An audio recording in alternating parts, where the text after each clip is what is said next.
The morning of my graduation from Stanford School of Medicine started like most significant days in my life, with disappointment from my family. While other graduates were receiving flowers, congratulatory texts, and excited calls from relatives, I sat alone in my apartment, adjusting my cap and gown with no one to share the moment.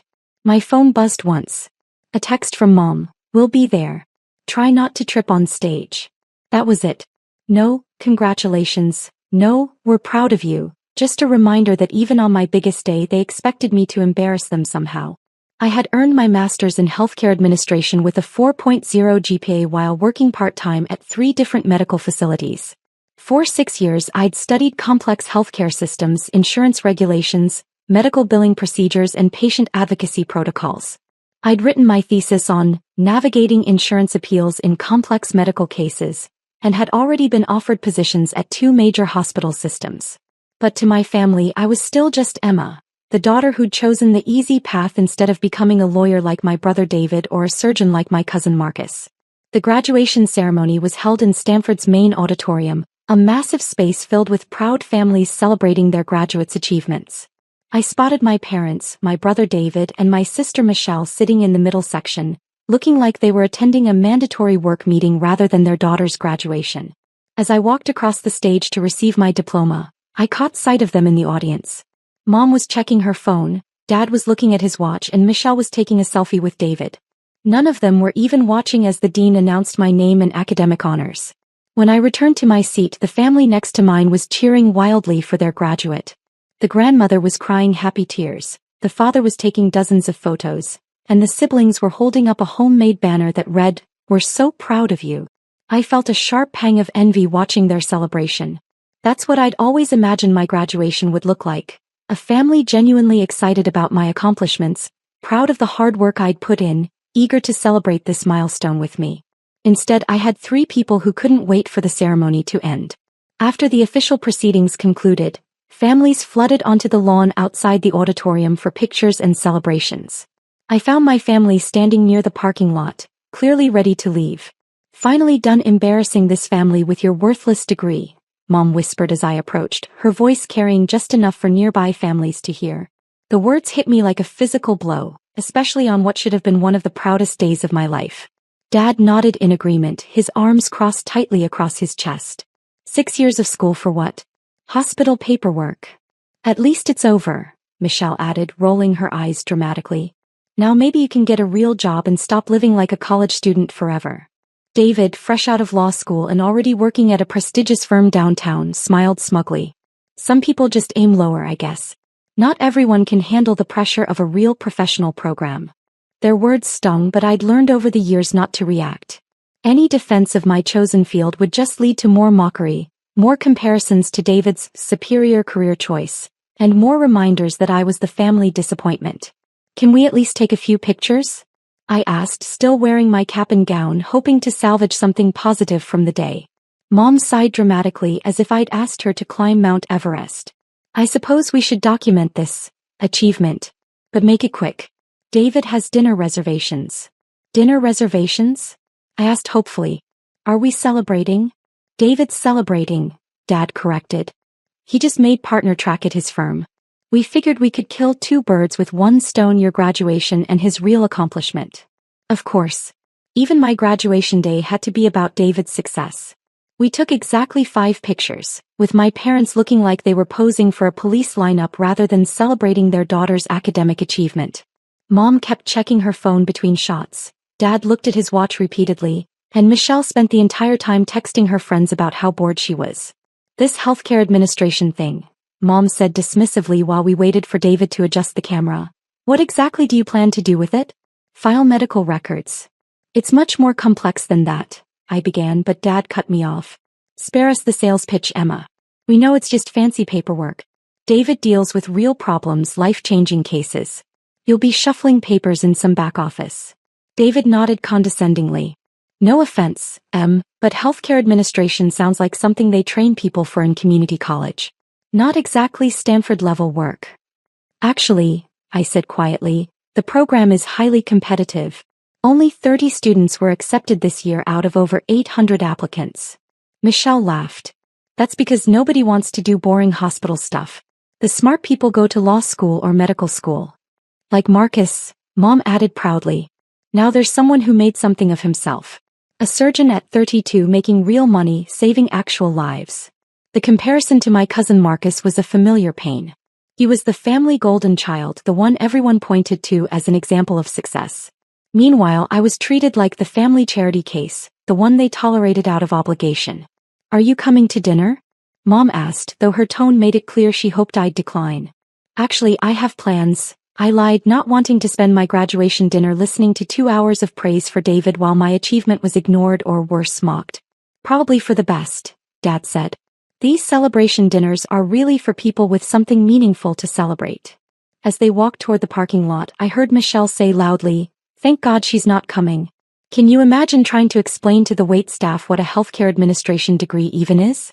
How embarrassing.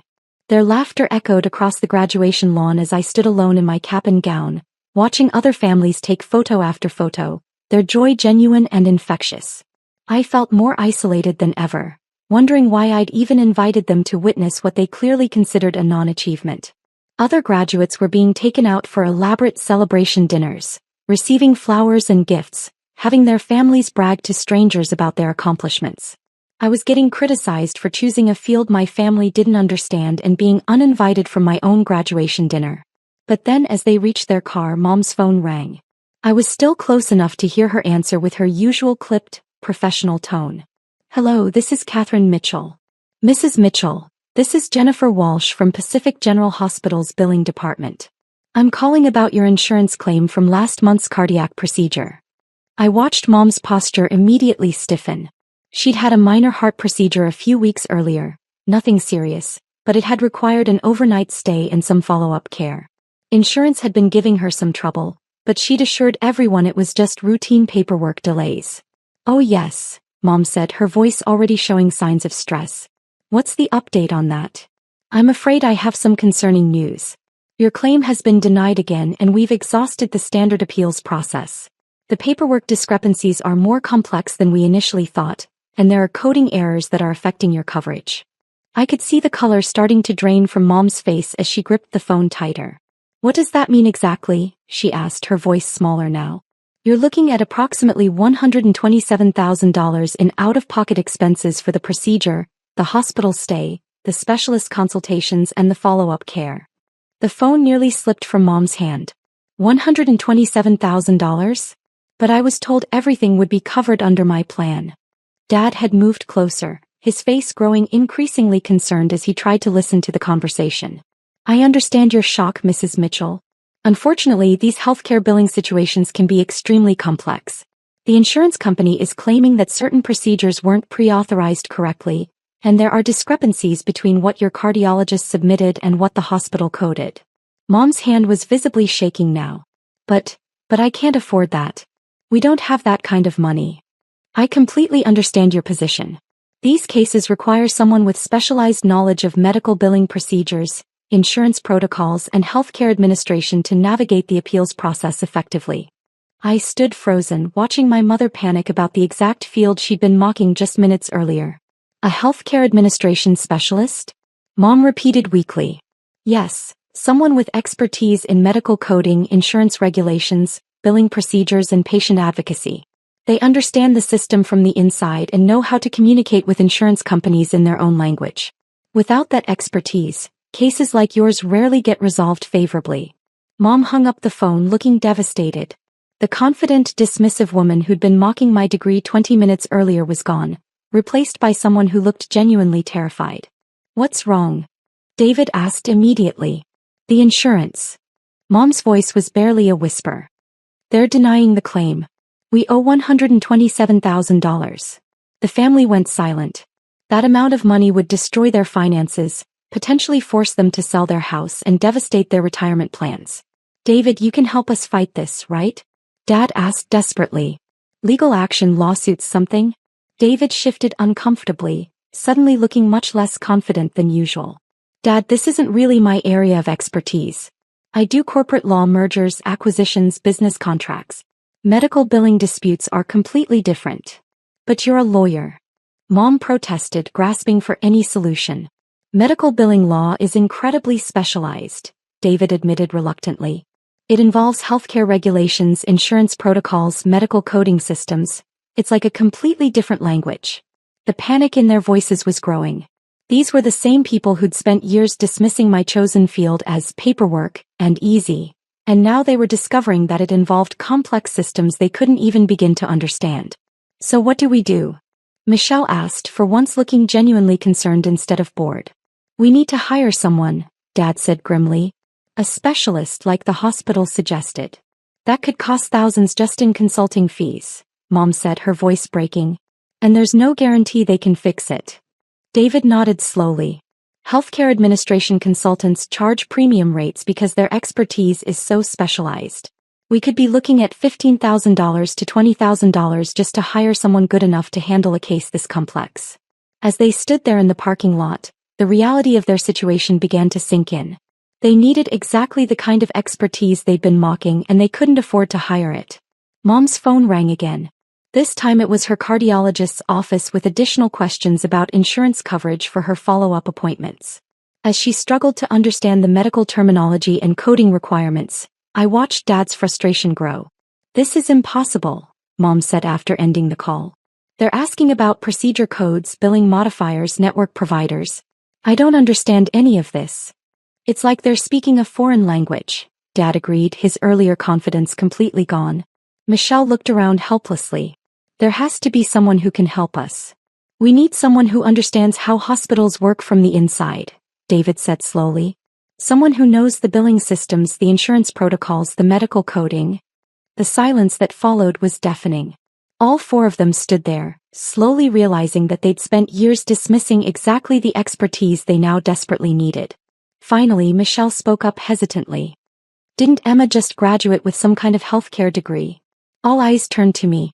I was still standing nearby in my cap and gown, having witnessed their entire crisis unfold. Mom looked at me like she was seeing me for the first time. Emma, what exactly does your degree cover? I could have walked away. After years of having my field dismissed and my career choices mocked, part of me wanted to let them figure out their own mess. They'd made it clear that my education was worthless, that my expertise didn't matter, that I was the family disappointment.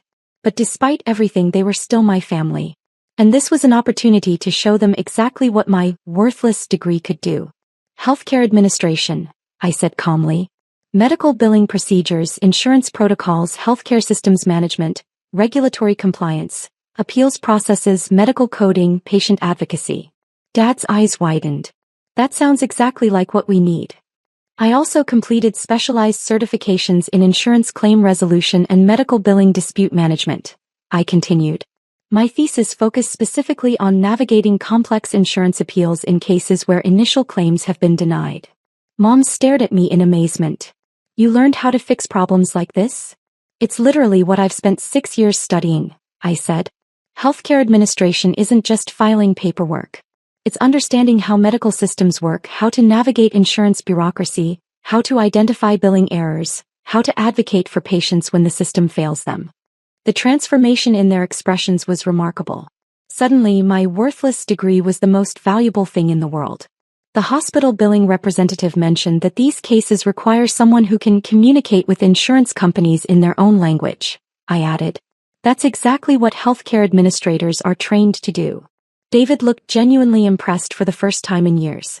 So you actually know how to fight insurance companies and win? Among other things, yes. I've interned at 3 different medical facilities, worked on dozens of billing disputes, and helped patients navigate insurance appeals. It's what I do. Dad shook his head in disbelief. All this time we thought you were wasting your education on something easy. Maybe we should have asked more questions about what you were actually studying, Mom admitted quietly, her voice filled with regret. Could you? Mom hesitated, clearly struggling to ask for help from the daughter she'd been dismissing minutes earlier. Would you be able to help us with this? I looked at my family, the same people who'd made me feel ashamed of my accomplishments just an hour ago, who'd uninvited me from my own graduation celebration, who'd spent years treating my career choice as a joke.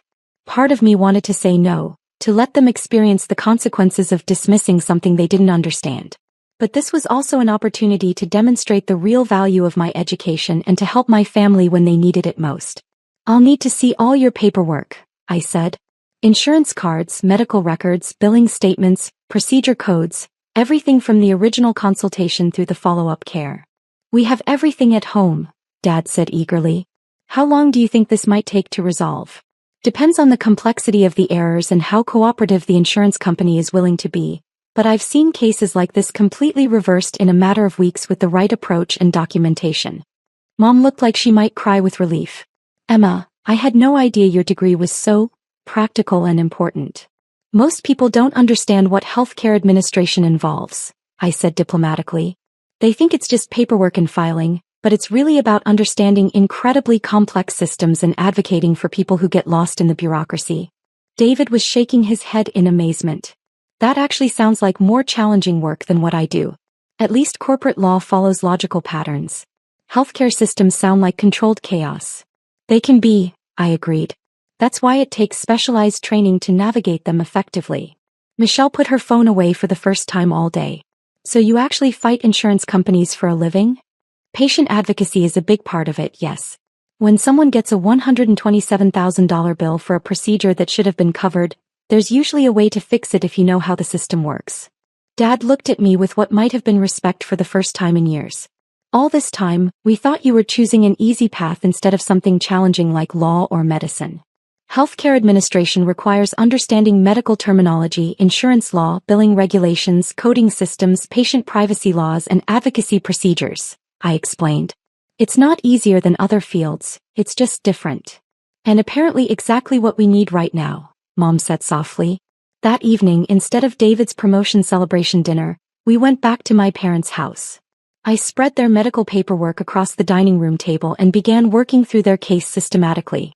Within the first hour, I'd identified multiple problems with how their claim had been processed. The hospital had used incorrect billing codes for 2 of the procedures, the insurance company had applied the wrong deductible schedule, and there were 3 separate authorizations that should have been pre-approved but hadn't been properly submitted. How did you spot these errors so quickly? Dad asked, watching me work through the documentation. Training and experience, I said simply. When you understand how the system is supposed to work, it's easier to identify where it went wrong. As I explained each error and outlined my strategy for the appeals process, I watched my family's understanding of my field grow in real time. They began asking genuine questions about healthcare systems, insurance regulations, and patient advocacy work. This is actually fascinating, David said, leaning over my shoulder to read the insurance policy details. I had no idea there was so much complexity behind medical billing. This is like detective work. A lot of healthcare administration is problem-solving, I agreed. You have to be part detective, part advocate, part negotiator, and part translator. Mom was reading through the appeals process documentation I'd prepared. This is incredibly detailed and professional. You really know what you're doing. I've been training for this for 6 years, I reminded her gently. We really didn't understand what you were studying, did we? She asked, her voice filled with genuine regret. No, I said honestly. But that's partially my fault too. I should have done a better job explaining what healthcare administration actually involves. We should have listened better, Dad admitted. We should have asked more questions instead of making assumptions. Over the next 3 weeks, I worked on their case during my free time, treating it like the professional challenge it was. I filed detailed appeals with supporting documentation, corrected billing codes, negotiated directly with insurance representatives, and coordinated between the hospital's billing department, the cardiologist's office, and the insurance company's medical review board. It was exactly the kind of complex, multifaceted case I'd trained for, and I was good at it. Each day brought new challenges: insurance representatives who didn't understand the billing codes, hospital staff who had filed paperwork incorrectly, medical coding errors that cascaded through multiple systems. But I knew how to speak their language, how to navigate their bureaucracy, and how to advocate effectively for my client, in this case my own mother. The breakthrough came during a 3-way conference call between myself, the insurance company's senior medical reviewer, and a supervisor from the hospital's billing department.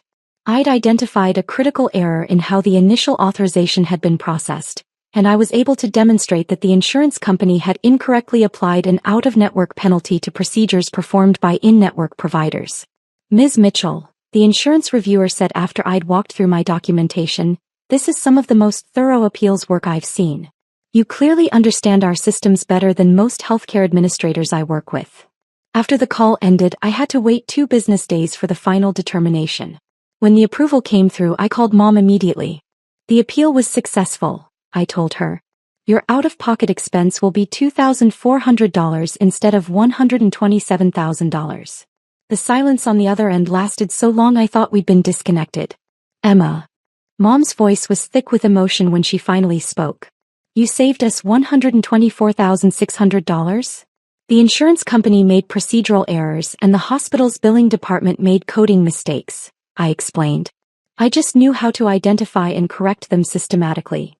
How can we ever thank you for this? She asked, and I could hear her crying. You don't need to thank me, I said. This is what family does for each other. And honestly, it was good practice for my career. That weekend, Mom called and asked if I wanted to have a proper graduation celebration dinner. One that would actually be about my achievement, my degree, and my future in healthcare administration. We owe you a real celebration, she said. One where we acknowledge what you've accomplished and what you're capable of. The dinner was at the same restaurant where they'd originally planned to celebrate David's promotion while ignoring my graduation. But this time, everything was different. Dad stood up and made a toast before we ordered. To Emma, whose education we clearly didn't understand, didn't appreciate, and didn't respect the way we should have. You've shown us that meaningful, challenging work comes in many forms, and we're incredibly proud of what you've accomplished. And grateful for what you've learned, Mom added, raising her glass. You didn't just save our financial future. You opened our eyes to how important and complex your field really is. David raised his glass next. To my sister, who chose a field that actually helps people solve real problems when they're at their most vulnerable. That's more meaningful than anything I do pushing papers around boardrooms. Even Michelle had put her phone away completely. I'm sorry I made fun of your degree and called it boring paperwork. What you did for Mom and Dad was incredible, and I had no idea how much skill and knowledge it required. As we ate dinner, they asked me detailed questions about my career plans, my goals in healthcare administration, and how I wanted to use my expertise to help other families navigate the system. For the first time in my life, my family was genuinely interested in my work and genuinely proud of my choices. I keep thinking about that phone call, Mom said. The timing was almost like fate. You just graduated, we just dismissed your degree, and then suddenly we needed exactly what you'd spent 6 years learning. Sometimes life has a way of teaching us lessons when we need them most, I said. Dad nodded thoughtfully. It made me realize how often we dismiss things we don't understand, especially when they're different from what we expected or wanted. I think I was jealous, David admitted quietly. Your work actually helps people in crisis. My work helps corporations avoid taxes and navigate regulations. What you do matters more. Both types of work have value, I said diplomatically. But I'm glad you can see why I chose this field. A few months later, when I started my new position as senior patient advocate at Pacific General Hospital, ironically, the same hospital that had called Mom about her billing issues, my entire family came to my first day. They took pictures of me in my professional attire, standing in front of the medical center where I'd be helping families navigate the same complex systems I'd helped them through. Mom had printed out copies of the appeals documentation I'd prepared for her case to show her friends as an example of the kind of work I did. We're proud of you, Dad said as we stood in the hospital lobby, and for the first time in my life I knew he really meant it. I framed your thesis, Mom added. It's hanging in the living room next to David's law degree. My graduation day hadn't started the way I'd hoped, but it ended with my family finally understanding that my worthless degree was actually valuable beyond measure. Sometimes the best validation doesn't come from the applause at graduation ceremonies, but from the moment when people realize they desperately need exactly what you have to offer. And sometimes the phone call that changes everything comes at exactly the perfect moment, right when the people who doubted you most need to see the truth about what you've accomplished and who you've become.